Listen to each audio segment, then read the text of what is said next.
Live. Sweet. All right, let's go. Let's go. So, a little review from last time when we were talking about the ventilator. In an assist control, volume control mode, we are able to get these pressures.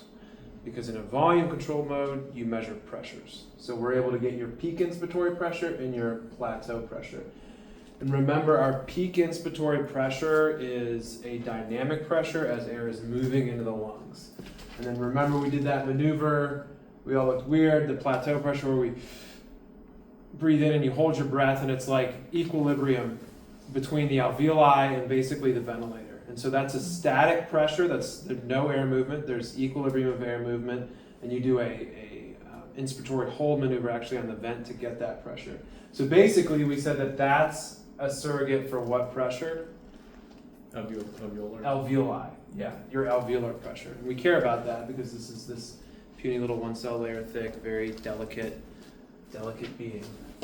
So we want to protect that. And we have certain goals for those pressures. So we want to keep our pips less than, you guys remember? 35. 35, excellent. And our plats less than, someone said 30. The other one, 30. 30. So pips less than 35, P-plats less than 30 for lung protective ventilation, okay? So now I want to kind of go through sort of a somewhat organized way of thinking about, okay, when the vent alarms all start going off, things are beeping red, their sats are dropping, they're hypotensive, like stuff's hitting the fan, like what's going on, okay? And you can glean a lot of information regarding the patient's interaction with the ventilator to sort of give you feedback as to what might be going on. So I kind of came up with this. You can look up other mnemonics. There's a DOPES one, but this is just ABCV, I think of it. So I start like at the ventilator and work my way to the patient, okay? And look at like the airway. So literally like the tubing, is the tubing disconnected? Okay, great, let's hook it back up.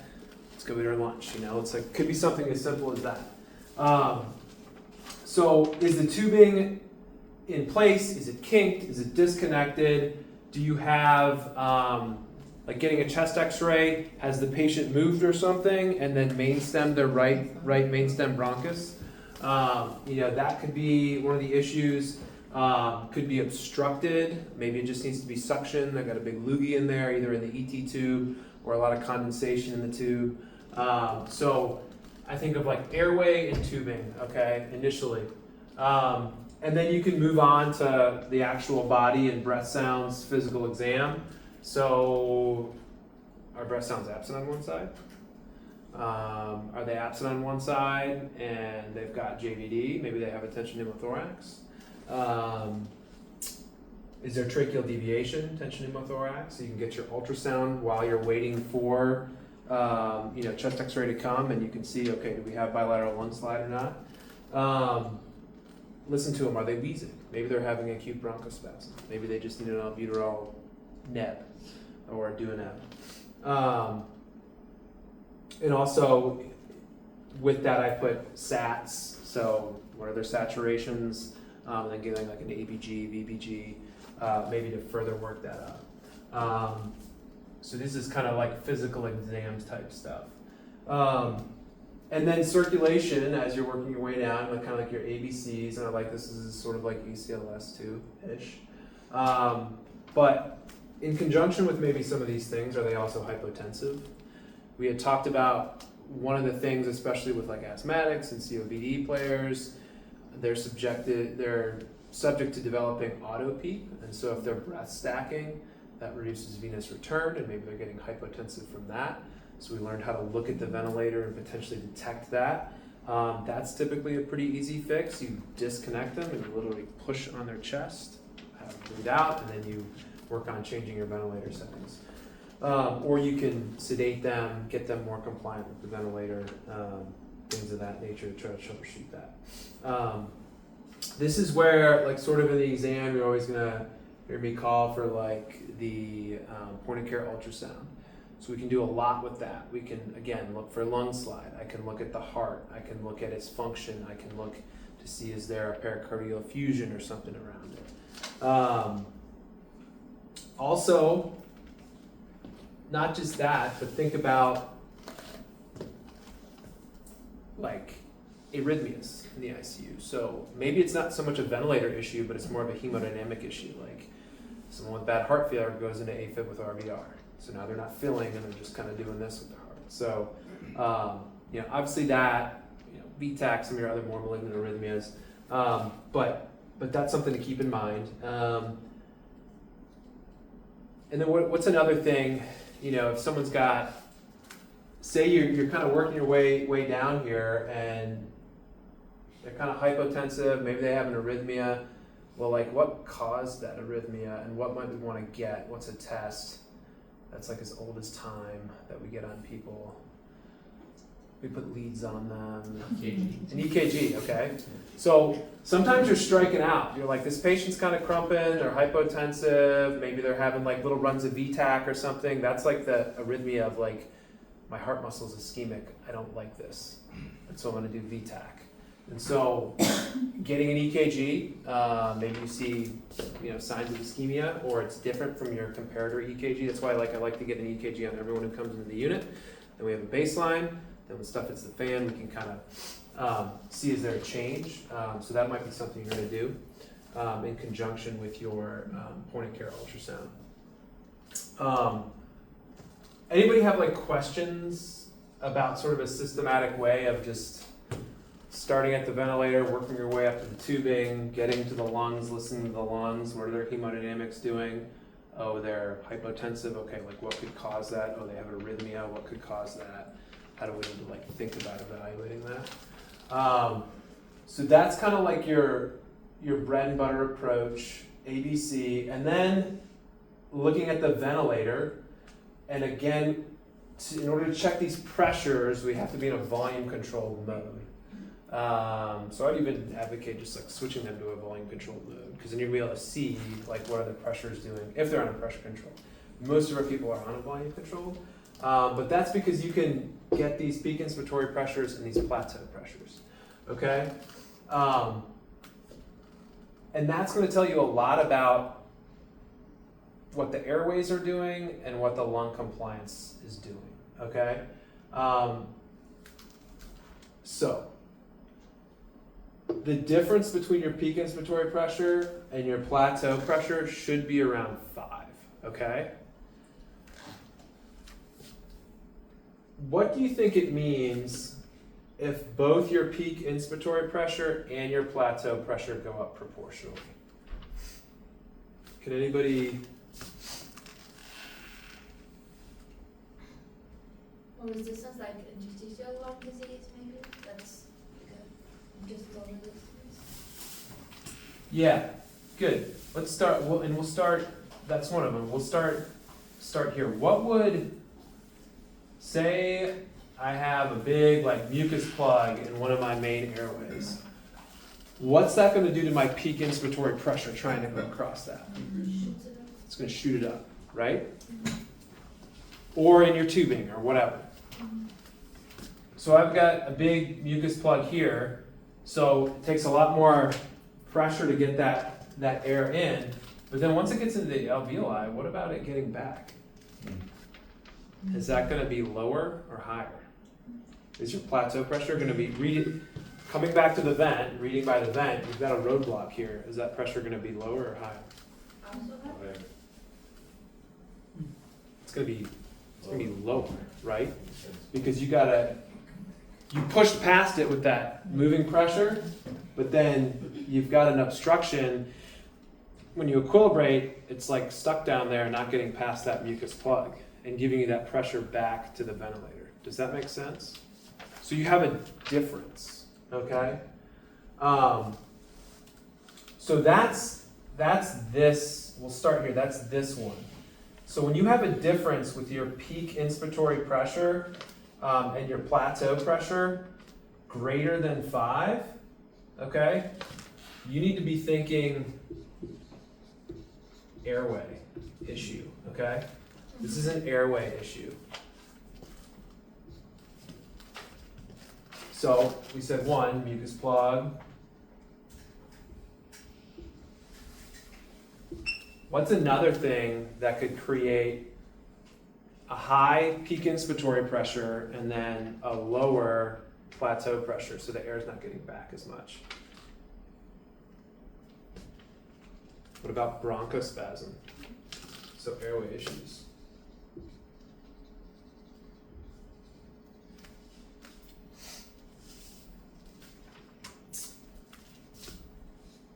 What is a thing they're hooked up to that could get kinked? ET tube, kinked, or the tubing is kinked. So basically, the moving pressure to get across that obstruction, it takes a higher pressure. But once it gets there and then you equilibrate and it tries to come back, it's lower because it can't get past that as easily. So it's basically telling you if the difference between these is greater than 5, you've got an airway issue. I guess I'm not entirely getting why it's lower and it's not constant since there's no movement because of the block. That would still cause increased more than 5, right? Because one goes up and one just stays equal. Yeah, so this is going up because you're pushing past the airway obstruction. And the ventilator is going to do that to deliver a certain volume. And then when it's in the alveoli, it's just basically it's the alveolar pressure transmitting back to the ventilator, and it can't get past this as easily. The ventilator is going to push past this to get you your volume. So it's going to shoot up its peak inspiratory pressure. But then once it's in the alveoli, it's basically your lungs' compliance and squishiness giving you that pressure back. And it's not a ventilator shooting it back, it's you, the person shooting it back.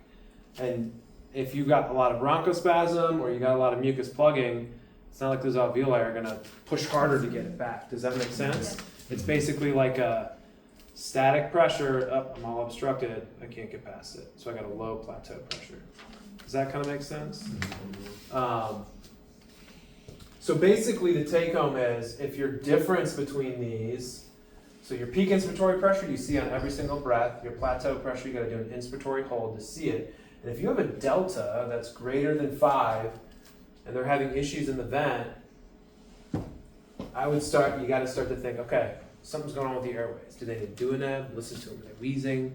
Do they got a lot of condensation or mucus plugging? Things like that. Does that make sense? Mm-hmm. So you're thinking delta greater than 5?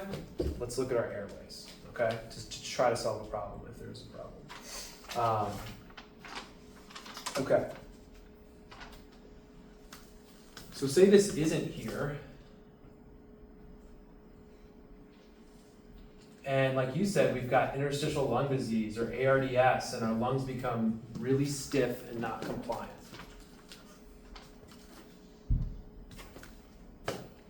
So basically, it takes more pressure to deliver that same volume, and then those lungs aren't as elastic anymore. They're not as compliant, so they're shooting it back. So basically, your plateau is going to increase in proportion. Okay, so your delta should still be less than 5. So if your peak inspiratory pressure minus your plateau pressure is less than 5, think, what did I write this down as? I know I did this. Not airway issue. Okay, not airway issue. And I say not airway issue because it doesn't just have to be the lungs, okay? What if I have a burn patient and now they've got big eschars? And basically now their lungs, they have extrathoracic restriction because their lungs just can't expand out. Their thoracic cage can't expand out because you've got eschars and you're kept inward.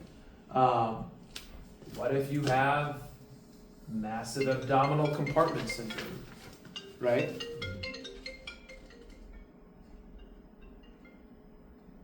Hey, Taylor. I am upstairs in seat. Can you give me 5 minutes? Where are you at? Are you in the ICU? Okay, yeah, I'm coming down. I was just in the ER. I'll come down in a minute. Okay, no worries. All right, see you. Bye. So what if you have a bunch of abdominal compartment syndrome, massive abdominal ascites, something like that? That's also a form of extrathoracic chest wall, essentially restriction. So you can have stiff lungs, you can have a stiff chest wall, you can have a lot of pressure pushing up here. Gonna act the same, okay? Gonna have high pressures coming in, and then it's gonna be pushing it back. So these will increase proportionally. They'll be elevated, but the delta should be less than 5, right? Because it's not an airway issue. It's a lung and outside the lung issue. So you gotta solve that problem. So like you said, interstitial lung disease, chest wall restriction, abdominal compartment syndrome, bad pneumonia, ARDS, anything that stiffens up the lung. Does that make sense? Mm-hmm. Cool. All right.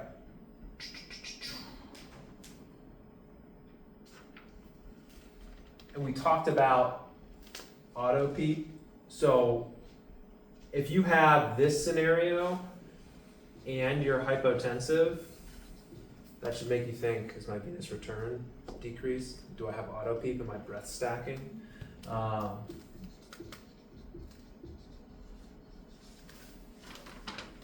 Okay. All right, what if we just have decreased peak inspiratory pressure? That's kind of weird, like we're trying to put a volume in, but we're just not registering a large pressure, or a pressure we would expect. Think of some sort of air leak, tubing dysfunction, that.